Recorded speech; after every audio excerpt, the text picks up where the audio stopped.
De quoi s'agit-il? Suite à un audit commandité par le gouvernement sur la gestion du Fonds national de microfinance allant de 2013 à 2016, période au cours de laquelle le camarade Komi n'y était plus directeur général, le procureur de la République près le tribunal de première instance de première classe de Cotonou avait décerné un mandat d'arrêt à son encontre.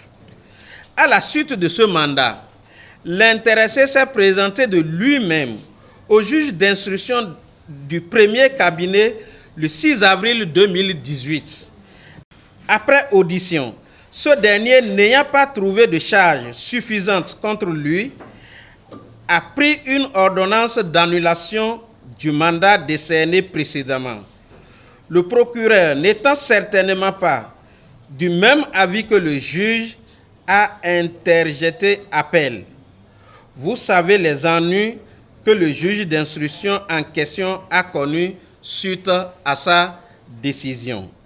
Le gouvernement Talon, n'ayant pas eu gain de cause dans son désir d'abattre un adversaire politique de taille, s'est empressé de monter de toutes pièces une affaire de vol de plus de 800 millions de nos francs au domicile de l'intéressé à Gouka.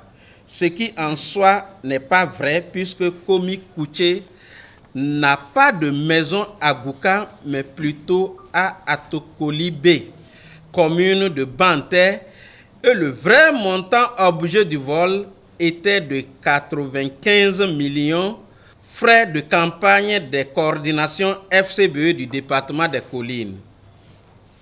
Ce dossier avait été connu et vidé par le tribunal de Savalo.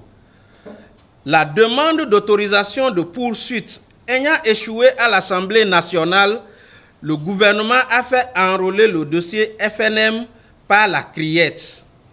Une convocation de comparution a été adressée aux camarades pour le 18 décembre 2018. Alors que la date de la convocation n'est pas encore échue, nous avons appris, comme tout le monde, l'interpellation dans la nuit de vendredi à samedi de notre deuxième secrétaire exécutif national adjoint, Komi Kouché, par la police espagnole des airs et des frontières à Madrid.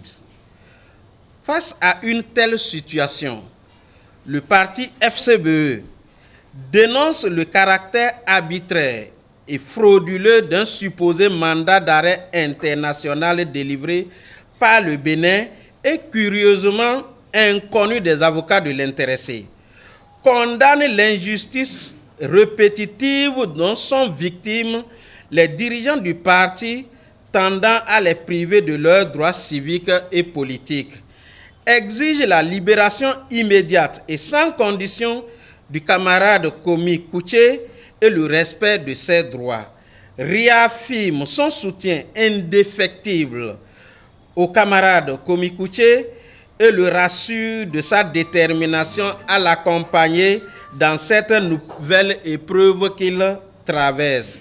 En tout état de cause, le gouvernement de Patrice Talon sera tenu responsable des déconvenus qui découleraient du non-respect des droits de notre camarade et de toute atteinte à son intégrité physique et morale. Le parti FCBE invite ses militants et sympathisants au calme et à la sérénité et les rassure qu'ils seront tenus informés de l'évolution du dossier au fur et à mesure.